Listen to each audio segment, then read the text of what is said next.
في وقت ما قبل 15 سنة كان اسم روبرت باتنسون بيعمل هوس للمراهقين في دور انا بصنفه واحد من اكتر الادوار الكرنج اللي اتفرجت عليها في حياتي، يتحط جنب فيلم خط دم عادي جدا كاكتر حاجة غريبة ممكن تشوفها في حياتك. لما اتفرجتي على فيلم خط دم وشفتي الجرافيك بالمنظر ده كنت راضية؟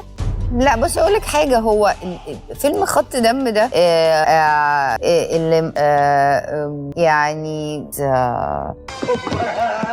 الكسفه اللي انت فيها يا حازم. ادوارد فامباير وسيم لما كان بيقلع التيشيرت، بص يعني ما اقولكش الانترنت كان بيتقلب ساعتها. البنات كانت بتحبه بس النقاد كانوا بيشوفوه مجرد شاب وسيم بيطلع في دوره كده يقلع التيشيرت بس خلاص. ونشوف بقى نفسي من ده والحاجات اللي احنا بنشوفها عندنا في مصر كانت موجوده عندهم برضه. بس بعد 15 سنه نفس الممثل ده بقى واحد من اكتر الممثلين اللي بيتم احترامهم في هوليوود، بقى بيختار انه يشارك في افلام دايما بيكون فيها ريسك جامد ان هي تنجح وتحدي كبير. وكل ده اتغير لما بقى باتمان هوليوود الحالي، ويمكن هيكون هو افضل ممثل عمل دور باتمان في المستقبل. التحول ده حصل ازاي وامتى وليه قرر يحرق صورته القديمه؟ دي قصه روبرت باتنسون والفيلم اللي انقذ مسيرته. فما تنساش قبل ما نبدا ان انت تعمل لايك لان ده فعلا بيفرق جدا. لو اول مره تشوف القناه ممكن تعمل سبسكرايب، تدوس على الجرس الصغير اللي جنبه، لان في زحمه المحتوى على اليوتيوب دلوقتي فلازم تعمل الجرس ده عشان الفيديو يظهر، لان غالبا يعني مش هتشوفني في الترندنج على اليوتيوب ابدا. يعني الحمد لله على كل حال. شغل يلا. Get in the car. That was very dangerous. I can't change things here. For a moment there, I thought you were gonna let it get me. You're incredible. Do you understand? I'm gonna come on 1 second. It's an emergency, all right? Because I tell you, I scrubbed this here place twice over. And I say you did nothing of the sort. The hell are you supposed to be? I'm vengeance. اظن انك اول مره تكون شفت روبرت باتنسون في السينما كان في سلسله افلام هاري بوتر. بدا بدور هو حلم لاي ممثل في هوليوود، اشهر افلام في العالم في الوقت ده، بدور سيدريك. هو ايوه كان دور بسيط بس جذب ناس كتير وكان بدايه مثاليه لمسيرته، خصوصا ان وشه بقى مألوف، فلو الناس شافته بعد كده هيقولوا ايوه احنا شفنا الممثل ده في هاري بوتر. بعدها بكام سنه جات له الفرصه اللي غيرت حياته للافضل وبعدها حولتها لكابوس تاني. دور خلاه يعني نقدر نقول ممثل عالمي، بس يعني صعب يخرج من الحته دي، صعب قوي. سلسله افلام تويلايت اللي العالم كله اتفرج عليها تقريبا حتى لو بالصدفه على التلفزيون، فيلم بيحكي عن البشر اللي عايشين مع فامبايرز، والفامبايرز دول متخفيين عنهم، مش بيحاولوا يبينوا يعني ان هم غريبين، بس هم في نفس الوقت في الفيلم كانوا دهنينهم ابيض تقريبا. مش عارف مين الاعمى اللي ما كانش شايف ان دول فامبايرز. وبنشوف بقى قصه الحب اللي بتحصل بين فامباير وبنت عاديه في الجامعه. وعلى قد ما القصه رخيصه ففعلا الافلام نجحت. يعني لما قريت روبرت باتنسون مش ببالغ بس كانت البنات بتعلق صوره في الأوضة. صباح الفل يا سيد الكل. هو كان جزء من مراهقة شريحة كبيرة في المجتمع الأمريكي تحديدا يعني. ومع إن الدور ده فتح باب الشهرة على باتنسون بس الموضوع بدأ يسوء ويتحول لحاجة هو بيحاول يهرب منها، والموضوع ده كان مكمل لحد من آخر 4-5 سنين بس. يعني ممكن نقول إن المشكلة بدأت من ساعة المواقف الغريبة الموترة اللي كان بيتحط فيها مع المعجبين بتوعه، الفانز بقى اللي كانوا بيحبوا تويلايت. مش قادر خليني في حضنك، انا بحب حب الجنون بجد، بحب حب الجنون يا بنتي. لا ما تقوليش يا استاذ يا شيماء، اللي بحبك يا شيماء. بحبك يا شيماء. انا بحبك يا شيماء في المايك.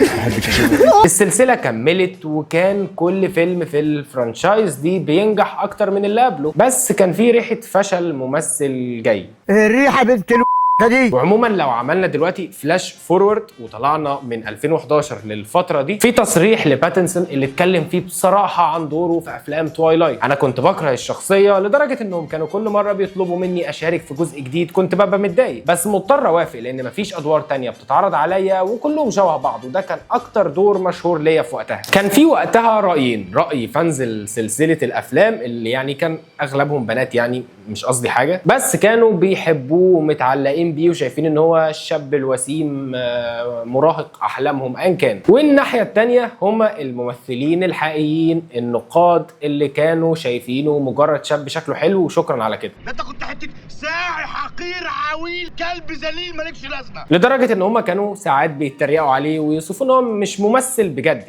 يعني هو مجرد شاب محبوس في دور رومانسي والبنات بتحبه. بعد ما السلسله دي انتهت في 2012 الحمد لله يا رب، كان قدام روبرت باتنسون اختيارين: يكمل في الافلام اللي من النوع ده ويستغل شهرته اكتر، افلام تجاريه سريعه تعمل فلوس في السينما ويجي له اعلانات اكتر، والطريق الثاني واللي هو فيه طبعا ريسك اكتر ان هو يعمل ريبراند لنفسه ويبدا بقى يشكل صوره جديده للممثل ده، هو نفس الشخص بس يعني بيحاول يعني كان واحد تاني، فاهمين قصدي؟ وفعلا عمل كده، وكان يعتبر ان هو بيبدا مسيرته من الصفر، لان هو بقى يعني عارف بيكي قوي في اختيار الادوار، لا بيكي لدرجه ان هو بقى مريض حرفيا، بيشوف افلام اللي هو ايه محدش يتفرج عليها غير المخرج والممثلين، اما اروح اعمل القصه دي. بس بما ان هو كان لسه جديد يعني فطبعا ما كانش عنده الحريه، وفعلا بدا يشتغل مع مخرجين مستقلين. في 2014 شارك في فيلم ذا روفر، كان بيحكي عن قصه العالم بعد حدوث كارثه عالميه. واخيرا فيلم مش رومانسي، العكس دراما واكشن وخيال علمي، وفيلم تجاري بس بعيد بقى عن تويلايت.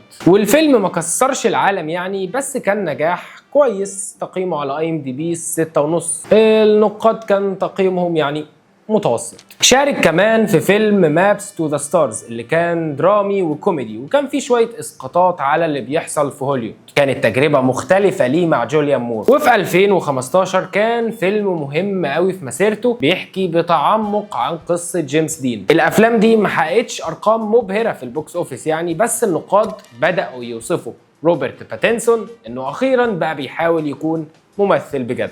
2017 سنة غيرت حياة روبرت، لأن فيلم جود تايم من إخراج سافتي براذرز كان نقطة التحول الحقيقية. باتنسون بيقوم بدور مجرم صغير بيحاول يهرب من الشرطة في ليلة واحدة، دور صعب وموتر عشوائي، شخصية معقدة بيحاول إنقاذ أخوه من عملية سرقة فاشلة. الفيلم ده اتصور في شوارع نيويورك وسط الناس عادي، مليان مشاهد ارتجالية مش مكتوبة في السيناريو. واللي صعب بقى الموضوع ده إن ميزانية الفيلم محدودة جدا، ولكن روبرت اندمج في الدور بشكل مثالي. كان مفاجأة انه بعد نفسه عن ادوارد اللي كان في تويلايت، كانهم شخصين مختلفين عن بعض. في جود تايم كان دور راجل محطم متوتر عنيف واقعي، وده خلى الناس قبل النقاد تقول ان روبرت باتنسون بقى ممثل بجد، عايزين يشوفوه في ادوار اكتر تعقيد واصعب عشان نشوف اخر قدراته التمثيليه ممكن توصل لفين. وده شجع روبرت باتنسون انه يبدا يختار ادوار